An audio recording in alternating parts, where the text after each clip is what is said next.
Today, we're digging deeper, and we're talking about what it means to be a disciple with Doug Greenwald, Senior Teaching Fellow at Preserving Bible Times.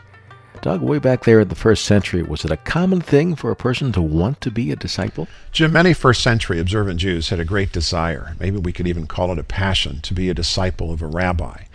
It was just an inherent part of their culture. From ages 5 to 13, they memorized their Old Testament scriptures at the local synagogue school. Those students that showed promise in doing that were encouraged to continue their study by studying the wisdom of the sages from ages 14 to 16. And those that still showed promise were encouraged to then walk with the rabbi.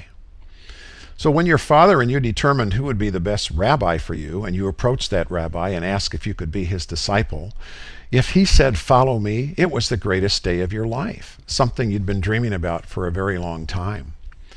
With this contextual backdrop, the challenge for us today is, do we have that same kind of passion and commitment to be a disciple of Jesus?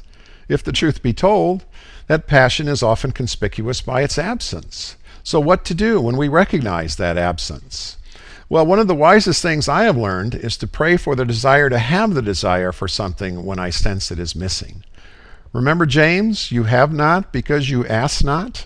How many churches have you heard of that have had a 30-day prayer vigil so as to become much more passionate disciples of Jesus? Is that a prayer after God's own heart? Absolutely.